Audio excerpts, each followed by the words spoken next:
Not developing new skills during the easy times is the biggest trap. You want to have those new skills developed before the market forces them on you. Being comfortable, being uncomfortable. Putting yourself in situations where there's a little bit of anxiety, a little bit of nervousness, and learning to be comfortable in those situations. The key is to be upgrading ourselves faster than the problems are catching up to us and catching up to our current skills. We want people that want to win. It's not so much that we like winning, we hate losing. Go find the guy that's selling the best and see how he's doing it and adopt that approach. Looking forward to wasting no day every day. We are getting back to having a guest on the show. Mr. Luke Martin will be joining us today, and we're going to be talking about how to turn your organization into a sales machine without it becoming a sweatshop. It's going to be a good conversation, and we're looking forward to it as Mr. Luke joins us today. He is from A1 Garage Door. A lot of ways excited to to bring win. him on the episode. But before we get to that, we're going to have just a little bit of a breakdown for ourselves. I'm going to kick it over to Brian to start us off with a quote. Eventually, the time you did not spend developing a new skill will catch up to you more than learning from and leaders. the fall will be painful. Dr. Robert Greene, 48 Laws of Long Power. ago, we decided that I can't say I'm familiar with Mr. Green's work unless I know it by a different way. It is You've probably seen him just on as equally as important as YouTube shorts marketing. and stuff. And we it's put a cool just book. as much money It's a good towards book, but marketing to great people dark than book. we do marketing The to laws get of customers. power being And largely we knew if we wanted to manipulative scale at the and pace that Tommy wants, ego-centered and destructive, that we would not which be he able set to out just to go find paint it as experienced a garage door technicians and bring them in. something we had more to build a watch out system for than to practice. to but take you from zero it rings true to for the experienced most part. technician But tonight in a we're short going to period talk of about time. something every tech manager, owner, apprentice in the home services world needs to hear.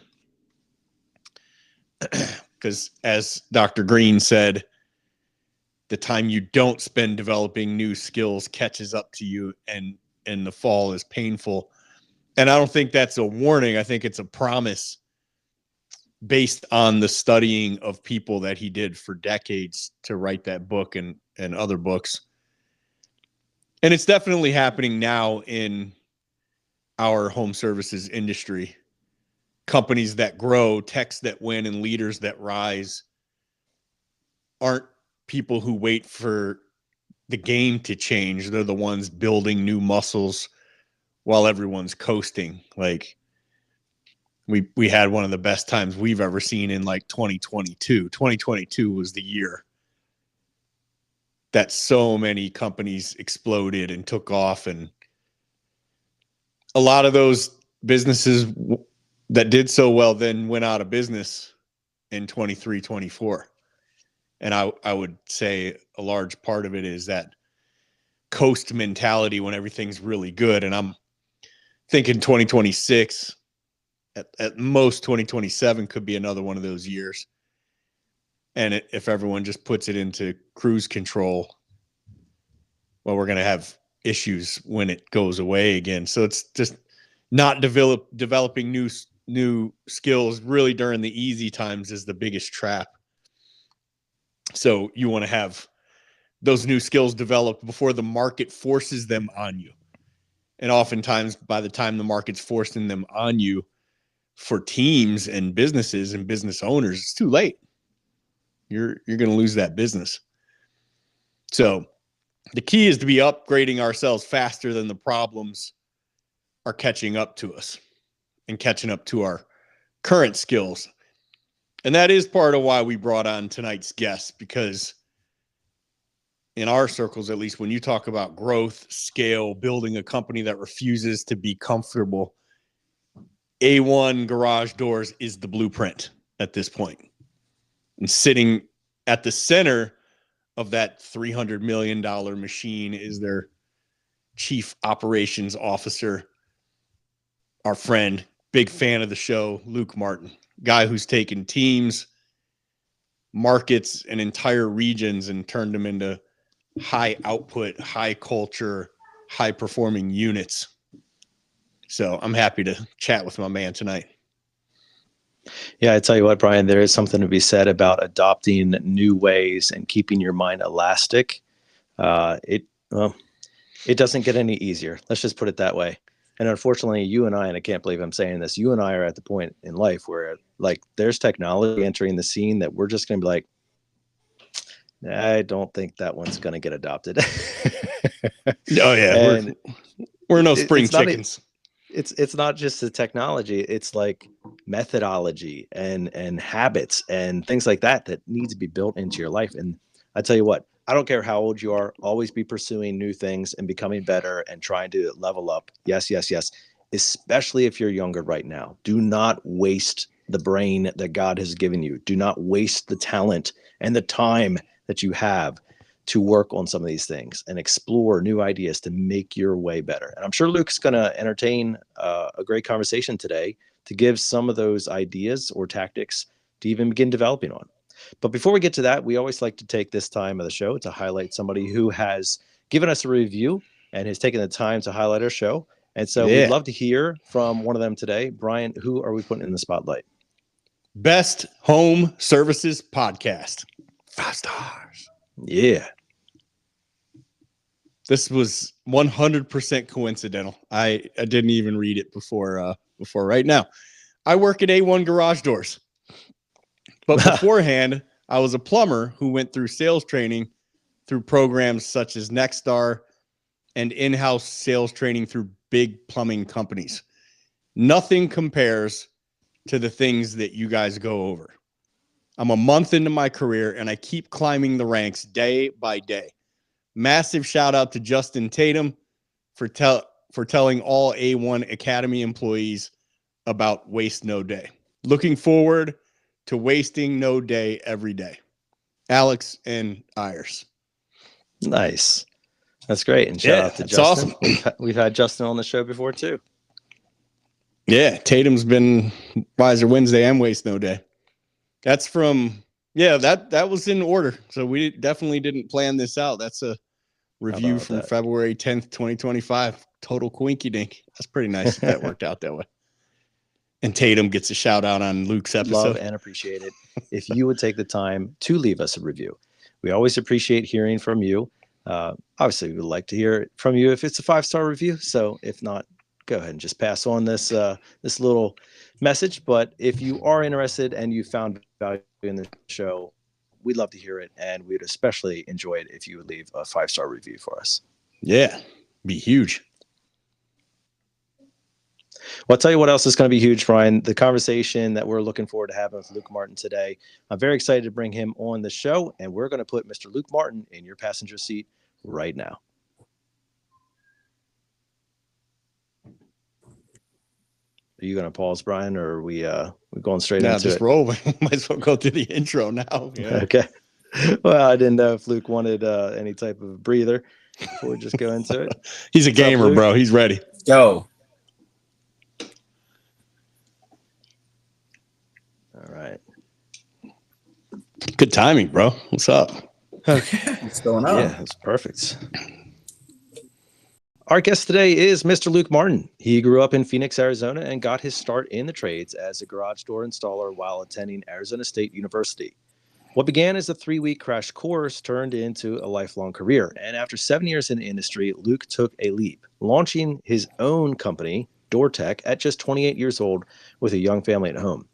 He grew the business past $2 million before selling to Tommy Mello and A1 Garage Door Service in 2017. Luke joined the A1 team quickly, becoming its top sales rep, then sales manager, and then ultimately vice president of sales, helping drive revenue around $40 million to more than $80 million in just 2 years. In 2022, Luke stepped into the role of chief operating officer to help lead A1 through a private equity transaction with the CoreTech Group. Today, A1 is one of the fastest growing home services companies in the country, surpassing $240 million in revenue. Luke credits his success to being a lifelong student, a servant leader, and someone willing to get uncomfortable to grow. Outside of work, he loves traveling with his fiance and his kids and cooking and watching football. Hopefully you saw that Eagles versus Lions game the other week. And we're looking forward to a great conversation here. Welcome to the show, Luke. Thanks, guys. That's wife now. I guess you haven't updated That your is bio wife in a minute. now. I got to update the bio. Congrats, That is wife now. As of January. So I'm going to throw two things congrats. onto the bio. That was number one. And number two is I was texting Tommy Mello, Luke's boss, earlier. And Tommy had this to say about Luke. Luke is the engine behind A1. He's a true operator who lives in the systems and the tech. A1 would not be where we are today without him. He knows garage doors inside and out, and he is always raising the bar for the entire company. Man, high praise. And there, right? Yeah. We good? All right, we can go. I just had a big one. I usually try not to. I'll try to eat like a small dinner before a podcast, like small portion, but Amelia made just it's like chicken and rice, but it was so good. I just had helping after helping. I'm heavy right now. Eyes are heavy, everything. All right, well, we're gonna have to keep the energy up, gents. So you're ahead of me. Yeah, we're glad you're here, bro. We've been talking about doing this. Understanding of your. Go ahead, Brian. We've been talking about doing this for some time, and good to finally have you on. I know you're a avid fan of Waste No Day, one of the dozens and dozens of listeners, and we appreciate all the support. I've seen videos posted by Tommy of Luke in training with hundreds of guys telling them they need to be listening to Waste No Day every week. So great to have you on, bro. Yeah, no, look, I'm humbled, and we have been trying to work this out for a while. So I appreciate you guys even wanting me on here, and really looking forward to it. And I am a huge fan. A little fangirl going on right now. So I really appreciate what you guys do for the trades. It's incredible. So thank you guys for having me. Well, Luke, it's good to have you on here, man. And you're the first guest that we've had on in quite some time. So we're going to try to kick the dust off here a little bit and get into some good interview with you. We heard your bio there, which was a nice read in to kind of understand your story a little bit. But if we can go back even farther, what was it that even made you start your own company? Like, what was it that kind of got you interested in that? Was that a move out of desperation, inspiration, or something in between? Yeah, no. So I got into garage doors through my best friend's brother owned a garage door company, and I was going to college and really had no idea what I wanted to do with my life, studying communications. And, he kept hounding me, and he's like, look, you want to make 75 grand a year? And, at that time being in college, I was like, yeah, that sounds great. Like, let's do that. Yeah. What's the percentage on college kids making 75 G's? Yeah, right.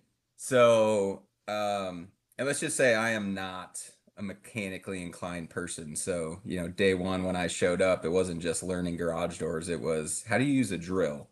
And, so I feel bad for Travis, the guy that trained me. But, I worked there for 7 years. I learned a lot, started as an installer, service tech, got into the sales side. But, my buddy's brother ended up selling the company, and he sold it to a computer consultant.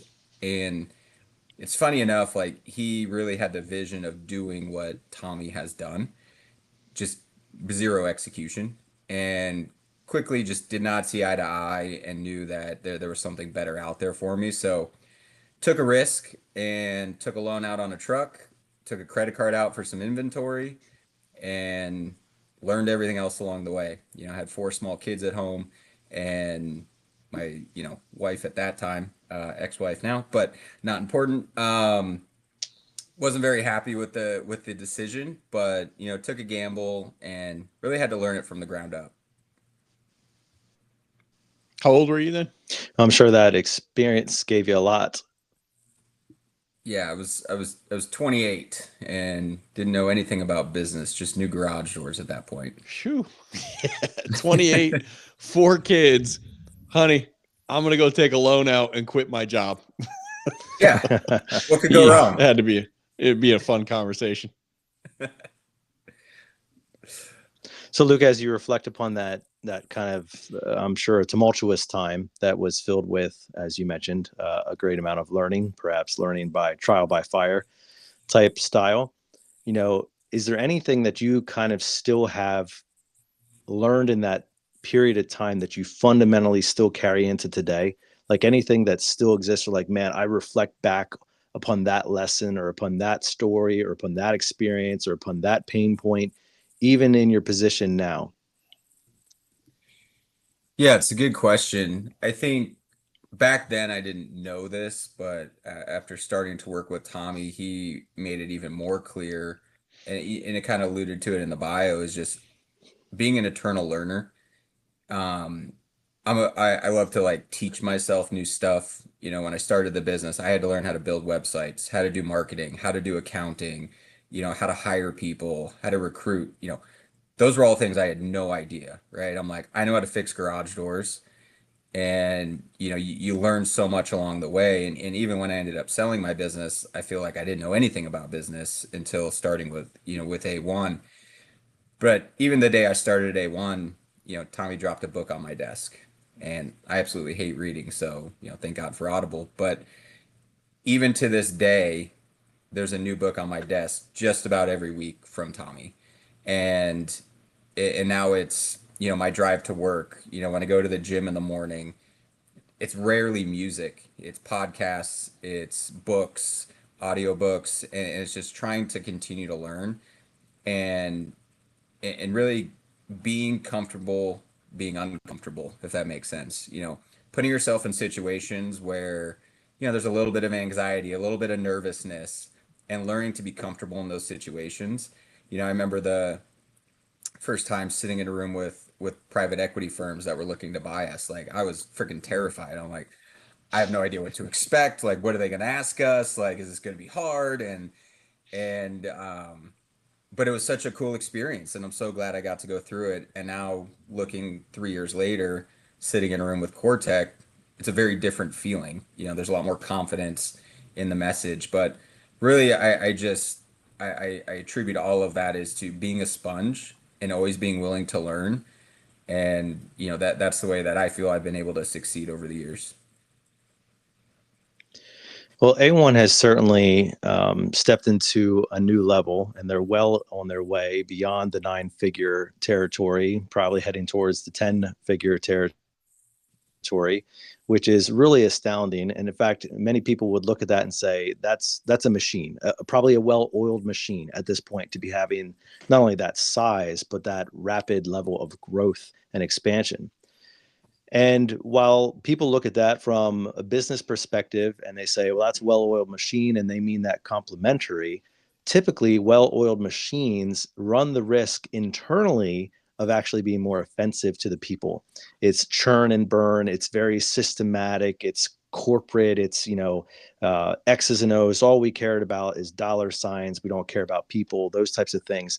And yet somehow A1 has seemed to keep a positive culture and really good people coming into the pipeline. So kind of two questions on that. One is, how do you keep finding and attracting really good people into that type of business when it's big business at this point? Like, it's not, you're well past mom and pop, well past mid-level, well past all that stuff. It's nationwide, it's big business. So how do you keep attracting good quality people in that? And then how do you get them to stay?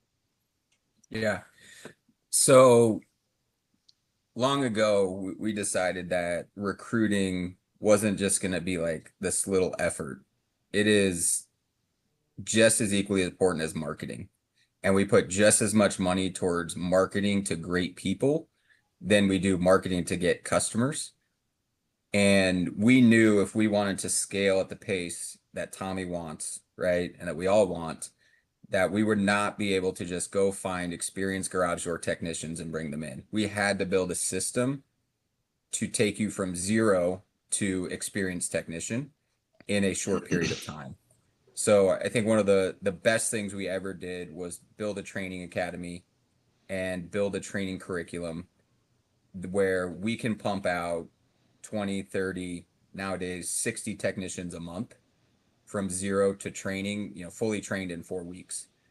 But I think what it does is it creates opportunities for, young adults that don't know what they want to do, similar to where I was, right? In college, maybe not in college, just, out of fresh out of high school. You have no idea what you want to do with your life. And it creates an opportunity to make incredible money, have an incredible impact on a business, And Tommy and I were both technicians for a very long time. So we kind of run the organization as like a technician first mindset. If you think about, I say this all the time, but like we flip the org chart upside down. It's not Tommy at the top. It's not me at the top. It's the technicians. It's the installers. It's the maintenance. It's the guys out there making it happen. And we're all just support staff. We're just there to hold them up and continue to support them and grow them. So everything we do is focused around our employees and how do we make it better for them? Because at the end of the day, we want our employees to win big and we want to create an environment that allows them to win big. And that's super important to Tommy and I, and really the A1 as a whole, is our employees have to win first. And that's indicative of the prices that we charge. And, people ridicule us. Oh my gosh, you guys are expensive. We are expensive and we don't shy away from that. But we also provide the best of everything. If you're a fresh technician coming to A1, you're going to get a new van, freshly wrapped. You're going to get a full set of tools, Milwaukee, top of the line, every tool that you could possibly imagine, it's yours, right? We give it to every new graduate. When I started in the garage door industry, I had to buy all my own tools. And it was like that crappy Ryobi stuff, I would have killed for what we do for our technicians. So, and we give them the training and we take pride in our appearance. And, so I think we just make it a place where you can win. And then when you talk about how do you keep those people, right? Because there's plenty of people, companies that are trying to steal employees, steal our technicians, they love our leftovers even. But we try to create more than one way to win. And yes, the main job is go service the customer, make a happy customer, maximize the opportunity, and you get paid from that. But there's so much more that they can do to win. We have a $5,000 referral bonus. If you refer a technician and they stay on for 6 months, you get $5,000. We have a tech generated lead program where, every tech gets a business card with a tracking number on it. If they hand those out and a customer books a call through that number, they get a percentage of that job, whether they run it or not. So, their own little marketing machine. So a lot of the smart guys they'll post that on social media and try to generate leads and volume, and they make a lot of good money. Our membership program comes with residual income. As long as a customer is a member, that technician that sold it will continue to get paid. So there's all these little things across the organization that are designed to allow you to win. And one of the biggest things we look for is competitiveness. We want people that want to win. You met Tommy. He is the most competitive person I've ever met in my life. And I'm probably not far behind. It's not so much that we like winning, we hate losing. And, I don't, I play Monopoly with my kids. There's zero chance I'm ever letting them win, right? They got to earn that. And that's been the way since they were kids, and they know that now. So, but I think that's just something, it's a culture you have to create competitiveness, create ways to win, because look, there's a labor shortage. We all know that, especially in the trades.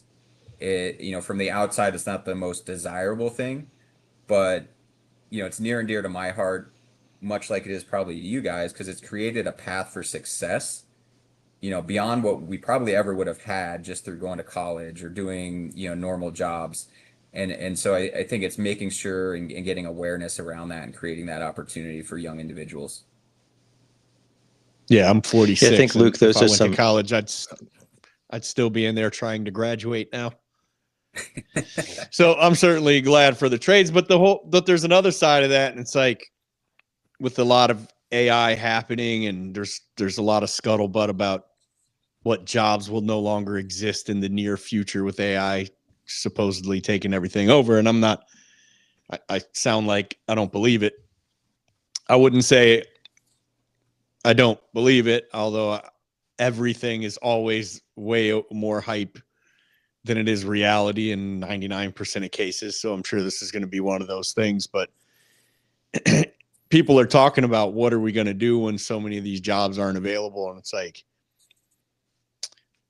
people look at and talk about the trades as a safety net where if I can't do all these other things, I can fall into this. And I think that as Luke, you know for sure from coming from a truck to being in the office, what they don't understand is my wife and I were just watching a little docu-series earlier. I just turned it on because it has 13 seasons. So I'm like, it must be pretty good. I was wrong. It's not very good, but about homesteading and this father-daughter team who'll go out to people who are struggling with their homesteads in Montana, I believe, and they help them set it up so they can live off the grid, right?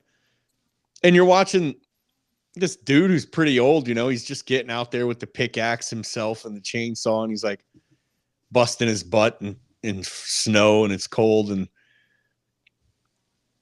there's a huge satisfaction that comes with being able to work with your hands and build something or replace or efficiently repair something, and then step back from that and see the work you did and take a deep breath and go, yeah, like I did that.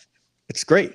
And it was great my first week in my own truck, and it was great my last day running calls. Every time I ever did it, the satisfaction that comes with that is seriously beats the money, right? Because the money's, it's an idea. It's not like you walk out of the house with a fistful of cash. Like, Tommy says all the time, it's a scorecard, and it is just a scorecard, but it's not very satisfying. But the act of installing, repairing, or replacing something is very satisfying, and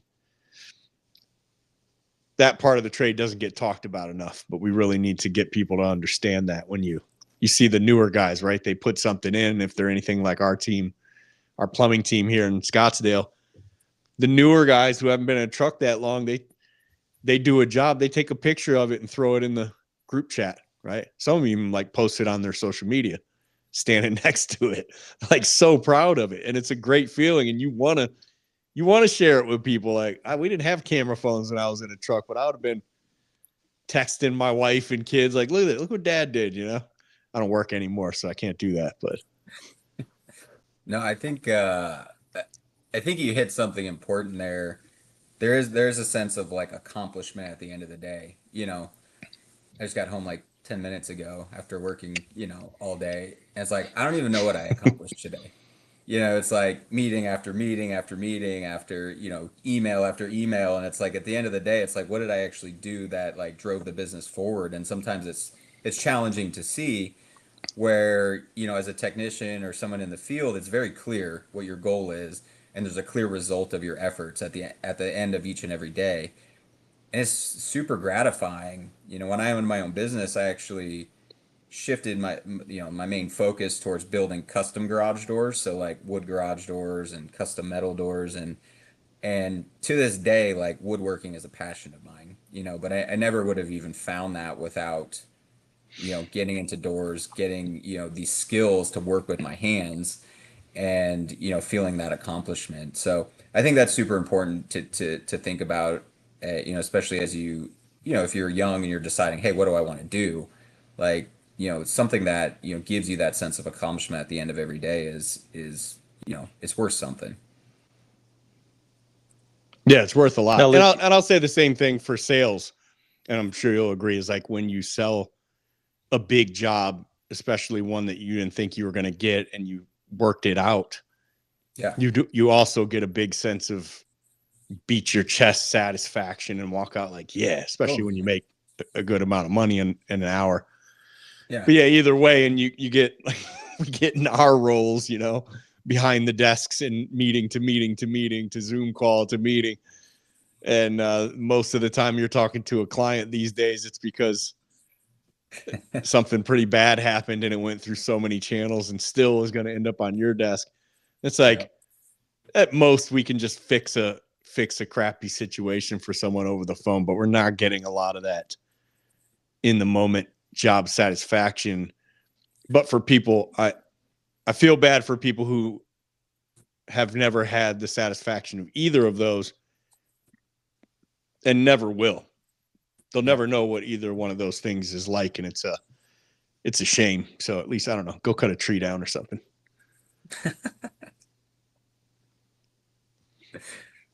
Luke, you're probably familiar with Blue Collar Closer. It's a training platform that we have for technicians who are looking to develop themselves better and use the process to do so. And the reason I want to segue off of that is because, whether it's Blue Collar Closer and the GoPro system that's in that, or it's some other sales oriented system or whatever, a lot of times that we'll hear from people, even in Blue Collar Closer, is like, hey, I love this. I want my team to implement it, but I'm struggling to get them to adapt. Or you'll hear from technicians, hey, I'm not a soldier. I'm a savant. Like, I know what I'm doing. I don't need your thing. Like, the way that I do it's fine. And I'm curious how you found through A1, use the phrase pumping out so many technicians a month, which again is back to that machine. And the machine is more soldier oriented, more like command oriented, more like consistency oriented, right? You don't have subways with purple roofs out in the middle of Nebraska. Like, every subway you go to has a green roof. And there's a reason for that, because that's what you expect from it. And every A1 technician, I'm sure, is supposed to look the same way and dress the same way and perform the same service that they do to the customer the same way. How have you found the way to adapt? Hey, we want this amount of system, but we're willing to let this amount of personality exist within it. Like, how have you molded those two worlds together in a way that is allowed for the freedom and flexibility, and yet the formation of what you really want to occur together? Yeah, that it's a really good question, and I think you guys know this in sales. You have to have a little bit of your own in there. It has to be a little personality. I would say 70% of, like, call it script compliance or follow the process, and then there's 30% that is like you got to go with the flow of what's happening with the customer, right? And I think, look, we have a script, we have a process, and what we've done is, like, yeah, here's how we think we're going to win. But if there's somebody out there doing something really well, right? A technician that has figured out, hey, here's how I've managed to get 80% conversion rate on memberships, right? Or, I've been able to take service calls and sell doors, 30% of the time, or, just some crazy accomplishment at a metric. We're not so stubborn in our ways that says, stop doing that. It's more, how can I learn from you? Right? So it's been a long time since I've been in a garage, or Tommy's been in a garage, or, our sales director's been in a garage. So we want to go learn from the people that do well. So there is a certain amount of freedom. Now, at the end of the day, there are key elements, which is happy customer at the end of it, get the review, repair it right so you don't get warranties and callbacks, but and follow, our sales process. But if you have, like, a little phrase that you've been testing and it works, we want to learn that, because now I want everybody to do it. And I think that's how we've continued to grow, is through kind of learning from peers more than learning from leaders. Utilizing tools like Field Spark, where, they can go listen to each other. And hey, I feel like I need to get better at X, whatever it is, conversion rate, average ticket, memberships. Go find the guy that's selling the best and see how he's doing it, and adopt that approach. And I think that's extremely important, is to allow some of that freedom. You can't be so rigid on, like, it's my way or the highway, because you will lose some of those, call them savants, or those natural salespeople that will actually figure out a better way. Now, we do have guys that are like, they're extremely successful, but it's like, I could never teach a guy to do that, right? But for the most part, it's learning from each other and continuing to evolve that process, where, I think it's like an organism, right? It's ever growing. The sales environment is continuing to change. If you look 20, 30 years ago, what worked in sales, it's not the same as what works today. There's some elements that carry over, but it's a very different process of what the consumer is looking for today. They want a little more control. They want to be a little more involved. It's not the high pressure, used car salesman tactics that work today. That stuff is of the past. And, so I think it's important that we continue to evolve as the consumer evolves. Yeah, totally agree with you there, Luke. And we'll come back to that at the end of the show. I want to ask you some questions about innovation and what you see coming in for the trades industry at large. But kind of want to stick with where we're at in the technician culture piece, and allowing for some flexibility while still kind of keeping guardrails, if you will, up. You mentioned a little bit ago that Tommy's the most competitive person that you've ever met, and you're not far behind him. And we actually did an episode on healthy competition a couple weeks ago, and like there's pros and cons. Well, if it's healthy competition, it's generally just pros, but competition by nature isn't necessarily healthy. And so I'm curious as to, you're coming at this from a very personal, very competitive nature, and sometimes competitive people can actually kill culture because they will drive it so fast, so far, so hard that people are like, bro, like this, I want to live too. Like, yes, I want to win, but I also want to live, or like I want to have some level of balance, or like I'm not going to go chase this goal at the expense of everything else in my life because it's more than that goal that matters to me. And there's 100 ways of looking at that.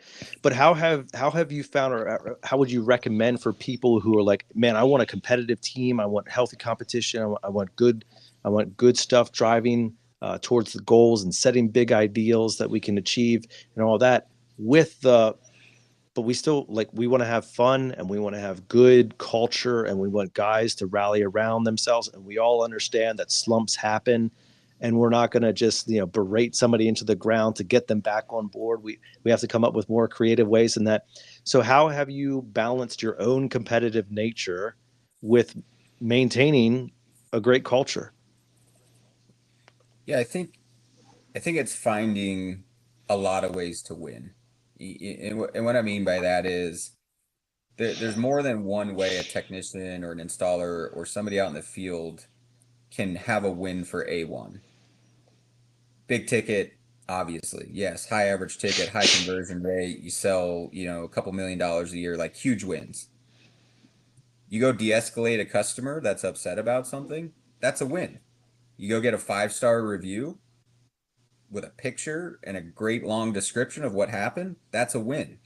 You go sell a membership, that's a win. So I think you can't just isolate it to revenue and like sales performance. You have to give more opportunities to win. And then the other thing I think you have to do that we've learned over the years is you have to create like buckets of success. So to think a technician fresh out of training with 4 weeks experience is going to perform at a level of our, one of our top 10 technicians, it's kind of silly, right? And so to compare them against each other would be kind of ridiculous. So, it's how do I compare similar groups of people to each other to say, hey, within this new graduate class, dude, you're killing it, right? You got the highest performance amongst these 60 guys that graduated, and let's praise that. So, I think finding ways where a lot of people can continue to win and grow is really key, because if you're only, and we learned this, by the way, like we used to celebrate the top 15 guys every week in our sales meeting, top 15 guys in the entire organization. Well, surprise, surprise, most of the time it's the same names up there every week. And so you got 300 other technicians that never get any credit for anything, and these top 15 guys, get all the credit. Now we're, close to 550, 600 techs, and we celebrate 60 or 70 guys, and the names are constantly changing because there's more than one way to win. And so it's finding ways to celebrate all of those things. A tech goes out of the What way. what are It some goes of out the of his things way. you're Yeah. what are some of the things you're applauding? Yeah, I think, celebrating our core values. Have you gone above and beyond for a customer? Brian, I think you know Justin Tatum. And, the other day he calls me, he's like, yeah, I was just at this, old lady's house and, fixed her garage door, and I picked her weeds for her. And I'm like, what? Like, you're a gardener now? Like, but like those types of Get things out are of the like, weed, Justin, for crying yeah, out right. loud. So, but like our technicians often do stuff like that. And I want to celebrate that, because when we think about like how we set ourselves apart, the customer experience is extremely important.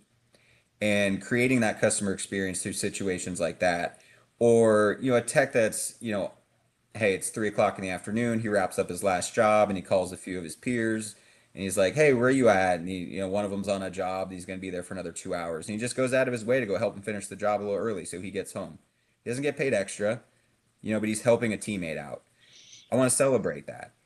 You know, I, going out of your way to drop off a part to a guy. There's so many like small examples, but recently we want to start our meetings with less about the sales and like, how did you help a team member out? How did you go above and beyond for a customer? Like, and let's talk about those scenarios. And then, yeah, we're going to continue to praise sales. That's what, keeps the doors open. That's what, makes a high performer. That's what pays all the bills. But I think it's important, if you want to keep that culture, to find ways that anybody making a win for the company can be recognized. I love hearing that, Luke, and it's such Yes. an important reminder, especially on the business side of things. But I'm curious, because our podcast is probably heavier oriented towards actual technicians listening to it. And I tell you what, a lot of these guys exist in an organization where the numbers are sexy. And numbers are sexy. Like, the big sales are the sexy thing. And maybe at the expense of everything else. And you know what? Maybe somebody's listening to the podcast because they want to get better and they want to be included in that group, but they really shine in other areas that their particular company doesn't necessarily highlight or, quote unquote, seem to care about. And so if you could speak to a technician like that, who, I'm sure they're listening to this show. So if they're adopting any of the principles, they're probably doing better in the number side of things, which is great. And we love hearing that. But maybe they really feel strong and gifted in the de-escalation department, or in the serving the client department, or in the, going above and beyond in the customer service department. And they're like, well, I don't really want to humble brag about this thing and like walk around like that. That's not who I'm about. But they also feel like, I don't know, like my boss doesn't seem to care about this stuff. Is there any way that they could position, for their manager or their leaders, like a more balanced approach or additional buckets, as you would say, for winning to occur in? That is a really good question. I think we kind of came to the conclusion on our, I don't want to say on our own, but through like, talking to other companies, other successful companies, and doing tours and just talking to other people that, have kind of been where we want to go. And we learned, like, what does it take to keep a culture together through extreme growth and rapid growth? If I were a tech today and I felt like, hey, I'm killing it in all these areas that nobody's recognizing, it's a hard conversation, because it can come across a lot of ways. So I think you have to handle it fairly delicately. But if it were me, I might go to my boss or owner or whoever and just say, hey, do you feel like when I do these things that that's a win for the company? Is that something that's important? Is it important that I took this customer from a 10 wanting a full refund and brought them down to a 2, and they're now a raving fan and going to continue to be a customer? Is that an important thing? Is getting a 5-star review and a raving review, even if it's a smaller ticket, is that important to the organization? So I might just A frame it as a picture, a question. video, Yeah, converted yeah, the most and club I think, memberships yesterday. yeah, exactly. And whatever that is, I think you have to understand if they view it as important or not. And I think if you frame it that way in the form of a question, it might spark a light bulb. If you have a good leader that's humble and willing to change and adapt, and kind of look at the organization a little bit differently. I'm not going to say it's going to work for everybody. I can tell you, I've seen a lot of organizations that are just, it's you sell or you're gone. And I would even say we have gotten close to going down that path in the past. And don't get me wrong, like, sales is obviously the number one priority. So I don't want to undervalue a high performing, salesperson or technician. But I think you have to be bold enough to have the conversation and frame it in a way that's not, look at me, look at me, look at me. It's, look at all these things I'm doing that are important, that aren't sales. But it's like, do you think this is important? And do you think this is something I should continue to do? Hmm. Yeah, that's good advice, Luke. And I always enjoy talking to people who have crossed the great divide. And by that, I mean that you were once in the field and you are now in the office, because in every trade organization, there seems to be some level of tension between field and office in both directions, right? You know, the office is saying, well, why can't these guys just do it this way? Like, it's so simple, just do it this way all the time. Or why do they keep forgetting to follow this process? Or they keep forgetting to fill out this form and whatever. And the people in the field are always saying, like, why do they keep throwing all this stuff at us? Like, it isn't enough that I have to talk to a angry homeowner about a $6,000 repair, and now you want me to fill out 17 pieces of paperwork that will take me an extra 30 minutes on this call. You know, and we live in this world where both sides seem to forget or do not even try to understand what it is like to be on the other side of that. And so, because you have existed on both sides, and actually you've existed in high levels on both sides as your own owner of your own business, and also as a technician, and then a technician of somebody else's business, and then moved up into the ranks very high, I would assume that you have a very well-rounded perspective. And so, speaking to technicians and owners, like, what are some things that you have observed through all your different observations of the issue, meaning the divide, right, of field and ops and field and office?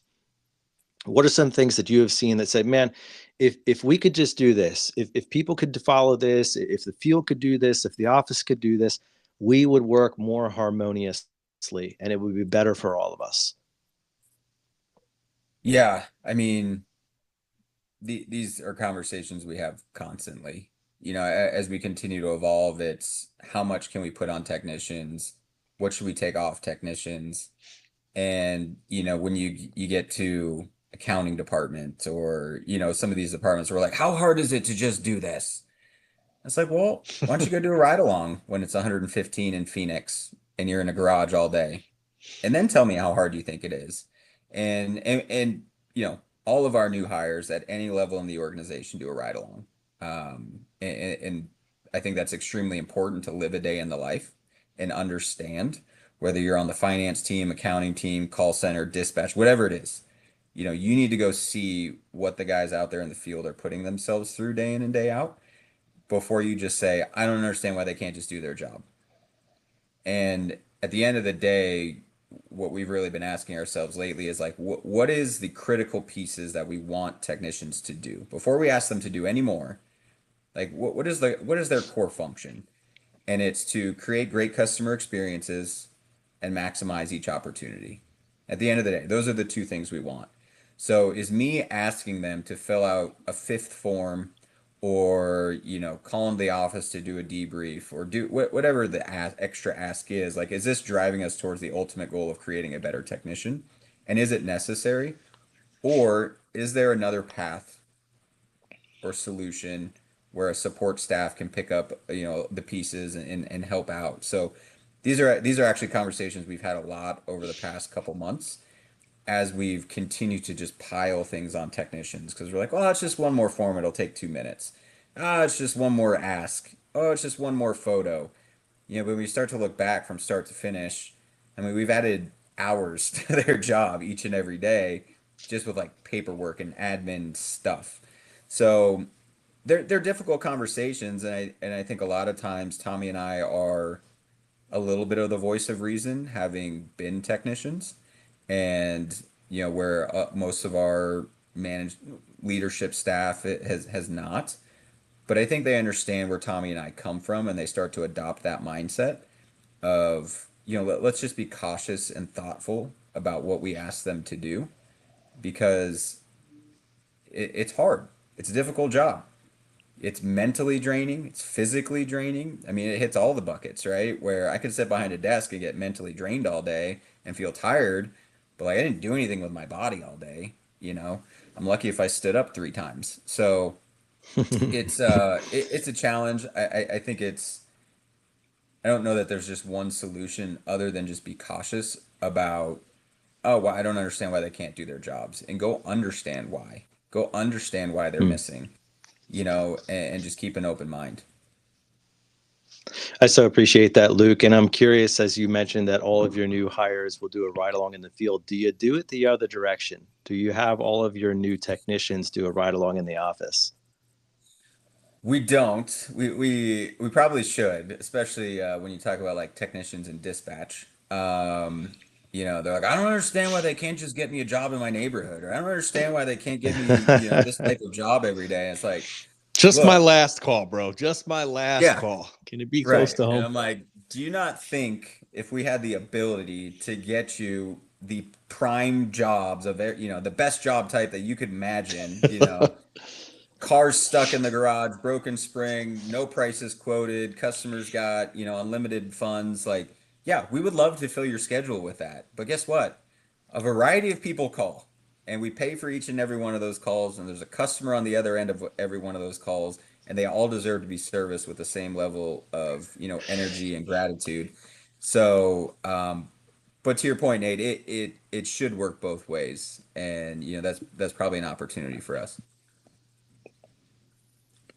Yeah, I think there is some value there, and we've explored that from time to time. Our pre-launch, we try to have the technicians sit with, the financing people, and then even explore like the billing side of things. Not entire days worth, but like just 15 Yeah. to 30 minutes to like digesting what they do and understanding it. Not only because there's value to that, but also because like that's the person that they're going to call when they're having an issue. It's like there's value Yeah. to even establishing that relationship a little bit, and vice versa, of course. And so like, it's always a struggle trying to balance what the field wants and what the office wants, and walking that line. And obviously, you guys are doing a great job at it. And I'm sure that's something that is getting more difficult as you continue to scale, especially at the speed of scale that you're doing. And I wanted to just kind of foray into that a little bit, which is like, what other issues have you seen in scaling rapidly? We have a lot of people listening to this who are probably part of an organization that would love to see the level of scalability that you guys are enduring right now, but perhaps that they're asking for something that they don't even understand, in a way that there's a lot of unseen hurdles and fires that need put out or jumped over when you start having those types of things, and you're no longer thinking about, well, I guess if we want to do a little bit more revenue, we have to go get a truck. Well, what if you had to go get 100 trucks? Like, what if you had to figure out supply chains for 17 different states and all those types of things? So as A1 has grown, and as you speak to people who are part of organizations who would like to grow rapidly as well, what have been some of the learnings that you've really pulled out or extracted out of this timeline that you say, hey, here's some fundamental things that if I had time to go back and do it again, we do it differently? Yeah. I would say, yeah, a lot of people think that and this it still happens to this day. It's like, I need more people, I need more people, I need more people. And you can quickly out hire yourselves. And the more people you hire, the more communication breakdown you're going to have. The more layers you create, the more, communication breakdown you're going to have. And communication was, and still is to a certain extent, a struggle in our organization. When you think about the depth and breadth of our organization, and how many people and how many locations and how spread out, it's hard. It's hard to keep communication and understand everything that needs to happen. So I think that's the communication piece is key, and being thoughtful about your communications and how you're going to trickle things out throughout the organization. Rollout of new initiatives. We have tried, I think, I don't know, 15 different ways to roll something out. And I still don't think we got it figured out the best way. We're literally trying a new one right now. But it's like, hey, we have this new initiative. How do we get it to, the regional managers, and then to the local managers, and then to the technicians, and how do we do that effectively?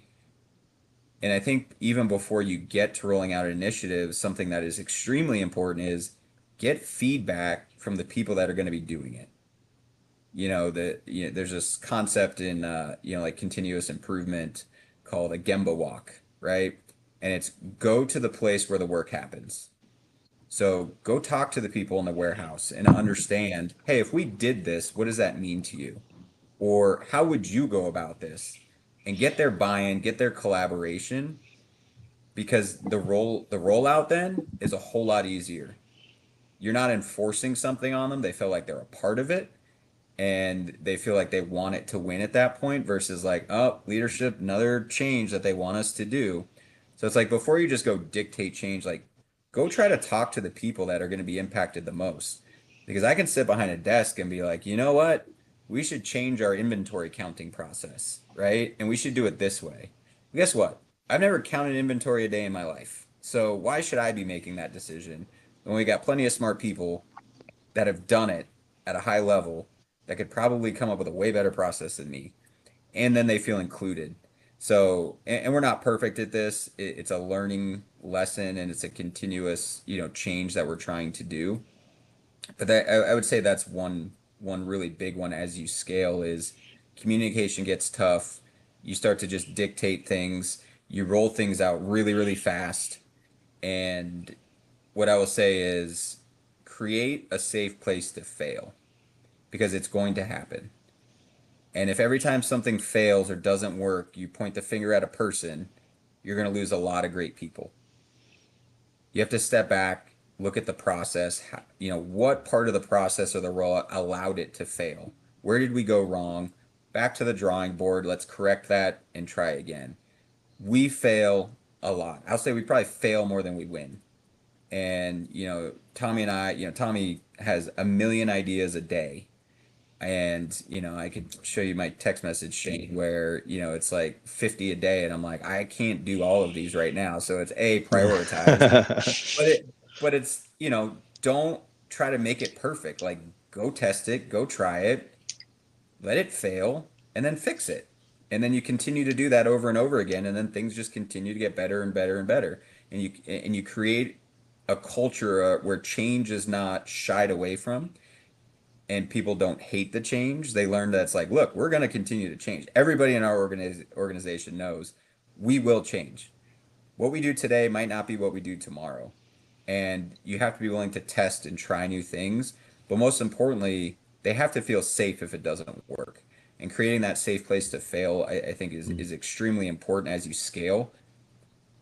Because as much as you don't need a ton of people, you do need good quality people. And you don't want to lose good quality people because you're blaming them for something that's like, it was just a bad process that allowed it to fail, not a person. Yeah, I think that's so wise, Luke. And it makes me think of a number of years ago, I heard Craig Groeschel, who's a very wise pastor and leader and coach.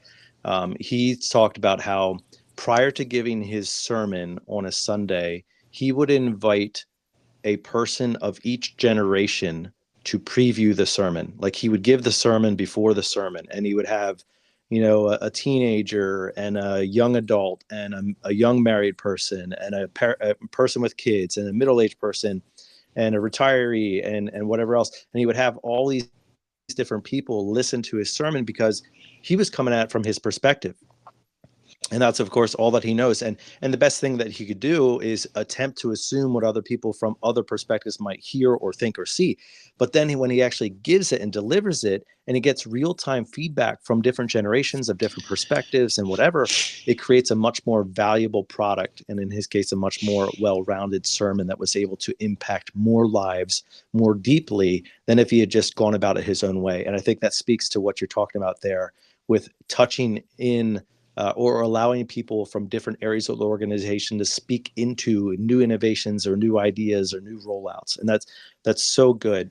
And one of the things that, of course, we see coming is some level of innovation with AI or something like that. I mean, it's the buzzword. Everybody's talking about it. And yes, we believe that the trades is going to be less affected, perhaps, at least initially, than many other industries. But as we kind of bring the plane in for a landing today, I want to ask you your thoughts on like what the next iteration of the trades is going to be. Do you see Bionic Man like becoming a thing where, instead of doing a 4-week training in the academy, it's 2 weeks in the academy and then 2 weeks wearing like a VR overlay headset out in the field, and you're actually doing work out in the field while having AI support the learning, or having AI support troubleshooting, or the technology that of garage doors, like telling the technician, this is what's wrong with me, I just need you to turn this bolt, type of thing.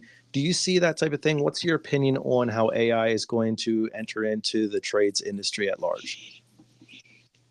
Yeah, I will tell you a large portion of my job right now has nothing to do with garage doors and is very technology driven, which is ironic because like I couldn't be further from a tech guy. But um, I will say you asked me 3 months ago and you asked me 3 months from now, you're going to get a very different answer to this question because it is evolving and Yeah. changing so fast. But as we sit here, tonight talking about it, the way that we view AI is not to replace people, but to make people more efficient and make the experience better for customers.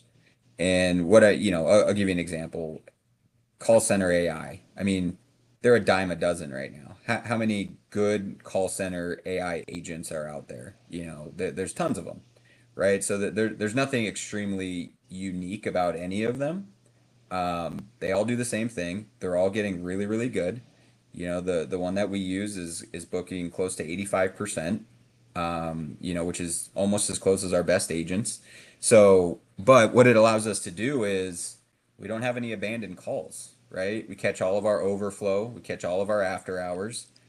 We don't have it set up to say, well, you know what? We had 55 call center agents. Now we only need 30. Let's just go cut a bunch. Like that is not our goal.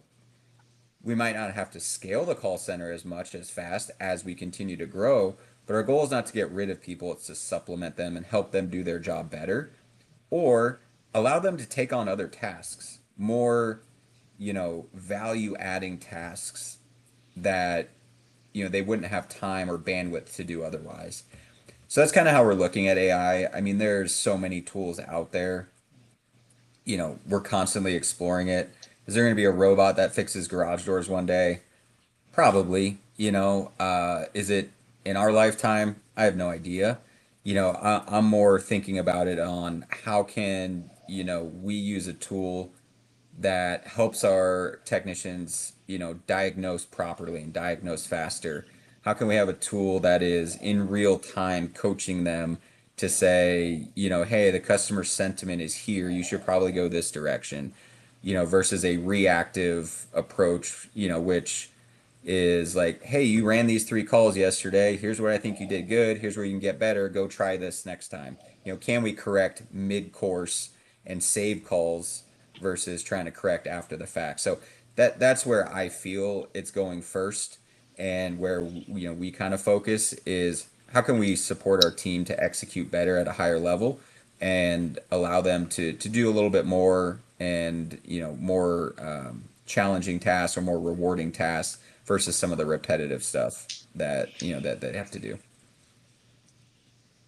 Yeah, exciting times ahead, no Amen. doubt, and it'll be interesting to Let me see how tell it ya. evolves. Well, Luke, this has been a good conversation, and I really appreciated you being on today. I think you brought a lot of great value to our audience and a really well-rounded approach to a number of topics that A1 has been fortunate enough to deal with and overcome in many ways. And I think our listeners are better off for it, no matter which side of the equation they're on, in hearing this and learning how they too can overcome things. So thanks so much for joining us today. Before we wrap up, if people are interested in learning more about A1, either from I'm a technician and I'm interested in maybe joining the ranks, or maybe even I am interested in what you guys have got going on your scaling and those types of things, where's a great place to get connected? Yeah, I mean, I'm on LinkedIn. You can definitely reach out to me there. I mean, I'll even throw my number out there. I don't care. You guys can text me. If you call, I will probably be in a meeting, so I might not answer. So I'd advise texting me, but I have no problem giving my number out. It's 602-677-5510. Happy to help how I can. I really appreciate you guys having me on, Brian. Super glad we were able to make this happen. Yeah, buddy. I'm looking forward to seeing you again. He's also in the Waste No Day Facebook group. If you're not there yet, hop in. He's also in Blue Collar Closer.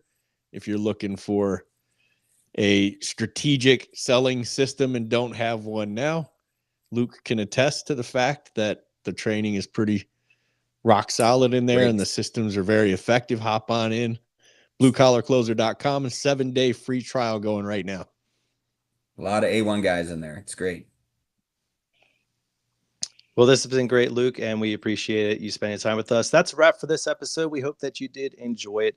Great conversation with Luke, and I think he balanced things well, coming at it from a wide variety of experiences that he has personally had, both in his own life, his own business, and now in A1.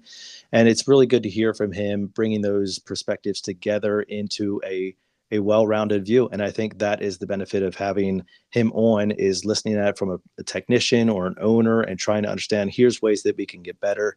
Here's ways we can be competitive and yet drive culture as still a foundational element. Here's ways that we can be looking towards the future and systemizing things while still allowing for flexibility, and even some ideas about what AI is or could be into the trades and our organization. So good one today. We hope that you enjoyed it. If you did, make sure that you share it around. And if you're interested in listening to more of what Luke or people from A1, we've done multiple episodes with some of the guys from A1, including Justin Tatum and some others. Of course, he left you his information, so you can connect with him there if you're interested in that. Otherwise, we're going to leave you with our weekly challenge, which continues to be the same: to choose to wake up each and every morning and waste no day.